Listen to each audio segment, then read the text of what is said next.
Good morning, student. History, India's internal challenges. Last time, we saw that in the last lecture, we saw that how India, after independence, was struggling for each and everything. Slowly, it got its grip over many of the sectors because of the big economy. And apart from that, there were many other smaller and bigger problems which India had to face time and again.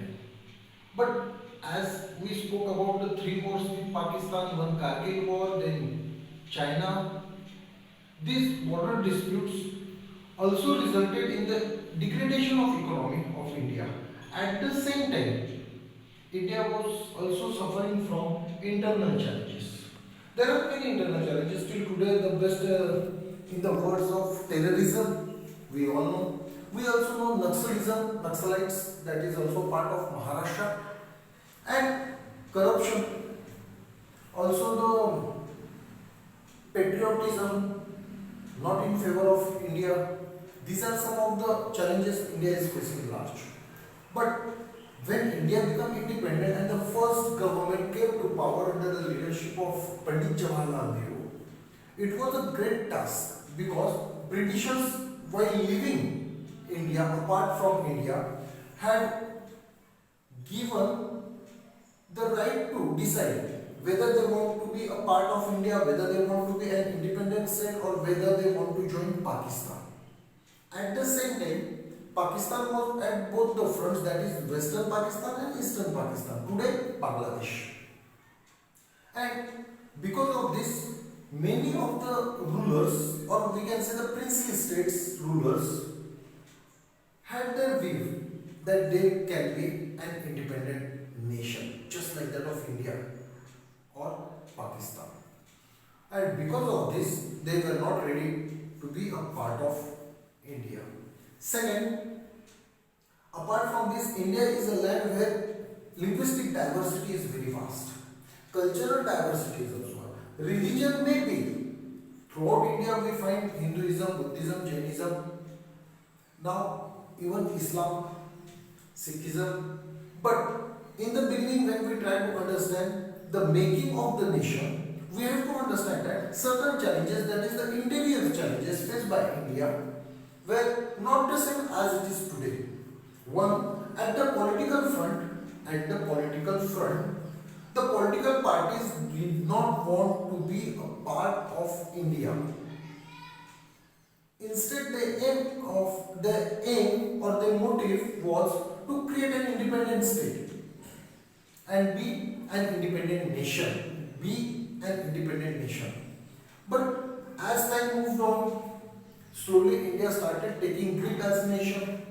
Indian military started to develop, and these smaller patchments, which were rather disturbing the unity of India, were subdued by Indian government with the help of military or even police, the state matter.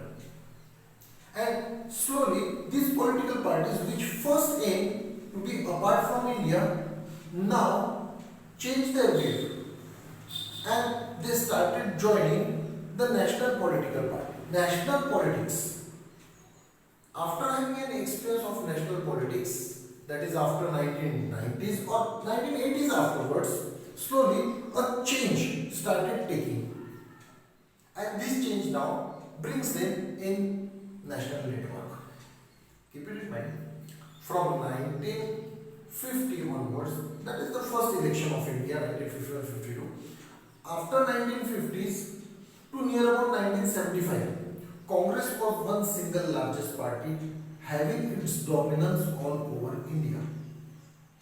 Now, many of the smaller parties at the regional levels and India being divided into tribal and various attachments of the people in various places, geographical places, having their variation in identity did not brought unity among the people. They all with that they are superior to one another, and there was a struggle against each other only. This was the concept that was exactly against the Constitution of India. And Because of this, though smaller in extent, there was unrest all over India. We always study, in 8th standard you must have studied about Junagadh, Hyderabad, even Kashmir problem. But these are the very few, and slowly they merged with India. But there were certain problems which were rather not the part of India since the British rules. And then it was a great challenge, a task. The Indian government was given, and slowly the Ministry of External Affairs took over the task and brought about all these tribal peoples, as we call them, or hilly catchment areas where these hilly peoples were living apart from each other into mainland of India or main national politics of India. To begin with, we will start with Punjab. That is unrest in Punjab. Going with the traditional wars, Pakistan could never defeat India. Definitely, it's not that much easier for Pakistan to defeat India because of the location and extent of India with important strategic locations. Second, economy, manpower, and even the defense is much more powerful to that comparatively to that of Pakistan. So Pakistan's mind game changed, and now moving from the direct fight, they started supporting terrorism. What exactly it is? Since Baghdad, if we move towards the Baghdad, Punjab was divided into two parts. One more part of India, that is Punjab and Sindh, near about 60% of the land of Punjab and Sindh is in Pakistan, whereas 40 to 50% is in India. This Indian area or territory is rich enough in terms of fertility of the soil, availability of the five rivers, perennial rivers, and that is why Punjab developed, from time and again, Punjab developed itself into the storehouse of food grains of India. The largest producer of wheat in Indian state are also recognized in the world. Now, this area which was rich enough, the people here, the leaders here, also aimed at creation of their own states. In 1973, the Akali Dal, regional party of Pakistan, regional party of India, with the instinct of Pakistan, started demanding for more autonomy.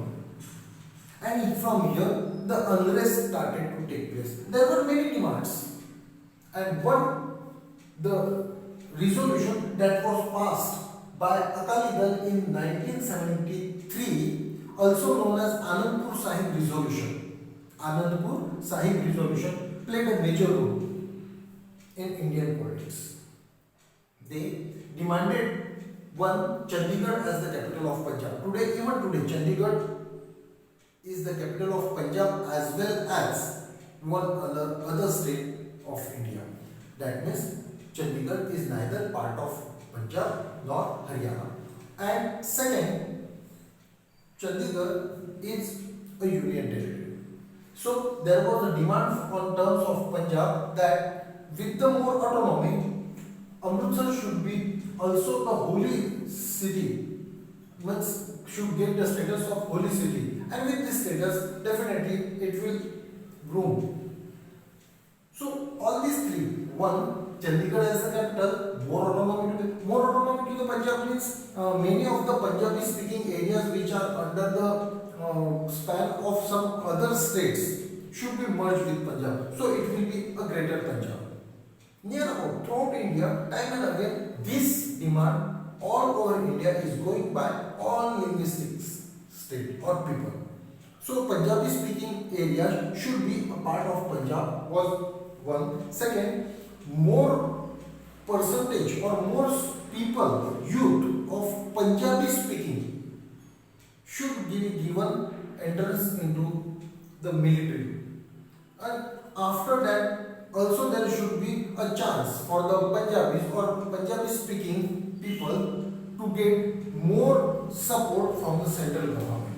Now, because of this, and then more important, river water share. Now, going through this scenario, these demands were also not exactly this, but like this. The demands were all over India put forth by the regional parties, and this is where regional parties were gaining support of the local people because they aim at the upliftment of the common man. Second, a specifically speaking area was brought under one leadership, and slowly they started showing their own unity. Because of this, and with the changing trend in Indian politics, we know that in 1975 emergency was launched, and at that time many smaller parties, putting aside their disputes, come at the national level under the leadership of Janata Party, giving first non-Congress Prime Minister. So this also happened in Punjab, and in 1977 the regional party also known as Akali Dal comes to power. This is where the party that was once demanding all the above share from the central now had to struggle. Keep it in mind. We are in the first phase of India where India was struggling to establish itself, to stabilize the political scenario in India. And because of that, in 1977, when Akali Dal comes to power, suddenly it realizes that to fulfill each and every demand is not that much easy. So a fraction of people which were the hardcore supporters of Akali Dal starts moving from Akali Dal with the same motive, demanding all these things. But now, demanding more autonomy to Punjab shifted from autonomy to independence Punjab. And the movement that gathered momentum slowly slipped into the hands of Bhindranwale hardcore terrorists supported by Pakistan government as well as Pakistan military. Bhindranwale, also termed as Sant Bhindranwale and Sant Longowal. These were the two factions in Punjab, and both of them now started their work or working from Golden Temple. Golden Temple definitely is a holy shrine, is a place which is rather of utmost importance in the emotional activities of each and every Punjabi.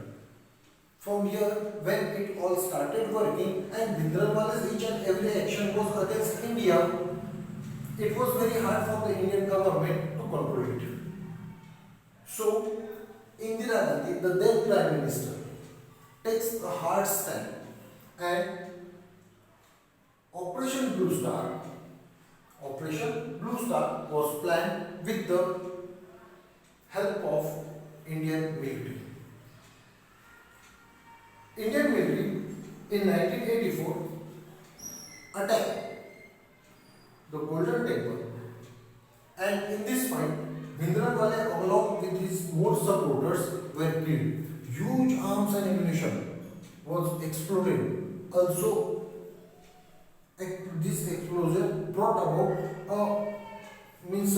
terrible, what we call it in other words, the temple itself was destructed. Destructions took place there, and this hurt the sentiments of the Punjabi.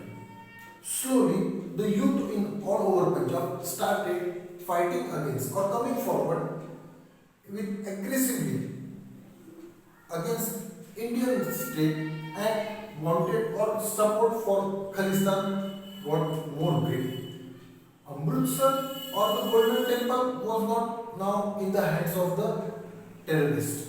But at the same time, these terrorists started emerging or spreading all over Punjab, and this created a very internal fight-like situation between Indian government and the Punjabis. For that, again, second operation was launched, and it was named as Operation Black Thunder. This Operation Black Thunder controlled all the military activities in Punjab, and because of that, the instability in Punjab totally went apart. The then Prime Minister Rajiv Gandhi and Sant Longowal had a treaty along with, and this treaty brought about stability in Punjab. So slowly the youth of Punjab now started merging with not only the Punjabi politics or politics from Akali Dal but at the national level. This is the one example or the first example how the regional party that was to distant from Indian Union, join Indian Union, comes at the national level with help in 1977 with help to Janata Party. At the state level also they create a grip in politics and enters into national politics scenario. Since then, one of the oldest party of the regional level in India, North India, Akali Dal, time and again comes to power. But today it's a national level party, not a national party. National level party playing active politics in the national political scenario. Try to understand this. The political party which is otherwise restricted only up to Punjab, but now is playing a politics at the national level. And in this way, the unrest in Punjab slowly started to be controlled by the Indian government. Now we will move towards northeast. This is an extreme example of extremist example of Punjab in the north. Same now is the case with Jammu and Kashmir. That will be the next part. But here we will enter into northeast. During independence, the territory of the northeast, or as we call it a McMahon line, till today is not a part of accepted line of actual control by China and India. There are certain areas, for example Sikkim, for example Arunachal Pradesh, even the Bhutan, as well as some other areas which is Aksai chain, that India is having confrontation with China. Time and again, both India and China comes against each other, and on this background, India had a war against China, or China attacked India in 1965. So after going through all these situations, or this was the time of turbulence, the same time the first Prime Minister of India, Pandit Jawaharlal Nehru, along with his companions, drafted Northeast Frontier Agency, NEFA, we call it NEFA, Northeast Frontier Agency, in 1954 to bring about all the area, various linguistic people living in various areas with India. And for that, Ministry of External Affairs was given a charge to look into the matter that these peoples, these tribal peoples, these hilly region residential peoples should be a part of India. And for this, in 1965, a special provision was made. And in Indian Constitution, the 6th schedule was added, giving more autonomous, giving more status, giving more authorities to the Northeast. We are speaking about Northeast. And in this way, the Northeast Act came into being in 1971. This is at the central level. But while going through this, while going in this way, the State Recognition Commission was also established in 1954. Now, India was to be redistributed, resettled. And while doing so, in one or the other way, there were many dissatisfied groups which wanted themselves to show their identity. And one among them was from Mizoram, the Mizo peoples.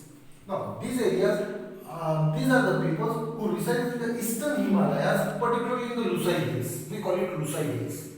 These hilly tracts of Himalaya are having various names.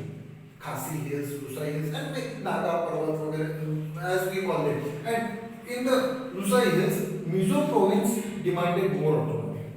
So, group at the political level started coming together, and Mizoram province demanded more autonomy leadership under the leadership of Lal Jinga, and MNF was established. This MNF, that is Mizoram National Party, demanded more autonomy as well as some demands from the central government of India, so that they will be the part of India. Otherwise, they wanted to go apart. And at the same time, the youths comes together and they wanted to establish free Mizo state.